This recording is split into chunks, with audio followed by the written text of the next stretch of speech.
guy Dagul, and along with my collaborator Rod Thomas, we've created this album of 12 tracks, originally conceived as 6-minute tracks, time enough to have some kind of journey. First met about 10 years ago, and the first thing I knew about him was here was a chap, a bit of a raw talent, immersed in the blues music tradition, not trained whatsoever, but I discovered very quickly it didn't really matter. I had all the training needed to create tracks. He had all the passion. Together, these ingredients created the tracks on this album. There's a chemistry between Rod and I, which we are harnessing, and the results are whatever come out. Music, especially serious music nowadays, is perceived as something to relax to rather than to be stimulated by. And there is definitely an agenda that both Rod and I have, which is to challenge the hearer or the listener and not allow anyone to slip into some kind of comfort zone. The music is deliberately challenging, it's deliberately there to trip you up, but on the other hand, it's deliberately there to tease you in.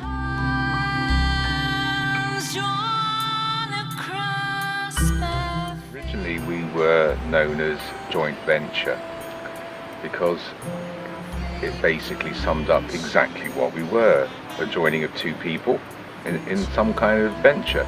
But maybe the name was a bit ambiguous and didn't really resonate. So we decided to become the Sons of Ben, Sons of Ben from Benson. All the tracks on this album were originally conceived as 6-minute tracks, because 6 minutes gives the listener and the composer a chance to go through a variety of emotions. There has to be some kind of journey, and there has to be some kind of resolution. More often than not, 3 minutes isn't enough time for me to have my say. And yes, there are vast swathes of differing emotions in the music. But I see that as our job as entertainers and creatives, to push the boundaries, hopefully, and to make you think while you listen. And I can't emphasize enough the importance of listening rather than hearing.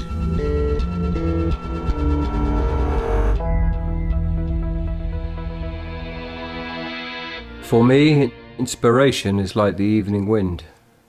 It springs seemingly from nowhere after long, hot, sultry days, carrying all the scents and fragrance of an oft-forgotten hinterland. It comes without warning across the water, ruffling the surface of the mind. It is in the gift of a hidden hand, the gentle breath that fills the sail, the impetus to write the first line from which all else follows. He who would divine its source would know all, and yet nothing of wonder. The muse, it is nothing more or less than a beautiful gift.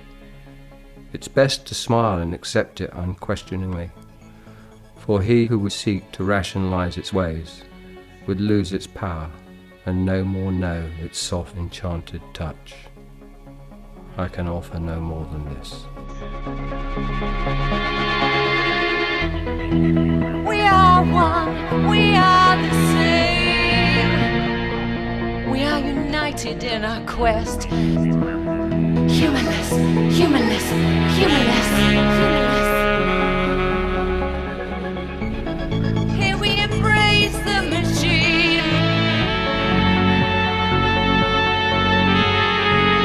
So clean, so perfect, so sublime, supreme. Logical, rational, fallible, and viable, so beautifully